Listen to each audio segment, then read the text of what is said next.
Hello, मैं हुमैरा बात कर रही हूँ। कैसी हो? हाँ, मैं ठीक हूँ। तौकीर क्या वहाँ पर आया है? वो आए तो क्या मुझे कॉल करके बता दोगी? ठीक है, तुम्हारा बहुत शुक्रिया, थैंक यू। ना घर पर है ना काम पर है। क्या कर दिया मैंने?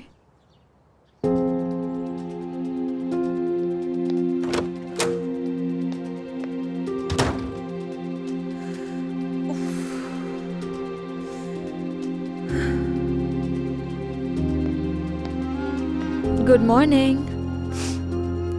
गुड मॉर्निंग बेटा। जो हुआ सुनकर वाकई अफसोस हुआ मुझे। क्या पता चला? यही सारी बातें कि आपकी और तौकीर भाई की लड़ाई हुई और नवाल ने भी कुछ कहा। शुक्रिया बेटा। मैंने नवाल को समझाया कि वो गलत है, आप सही हैं। लेकिन आप नवाल को जानती हैं, वो कुछ भी कहने से पहले सोचती नहीं है। पता है ना आपको।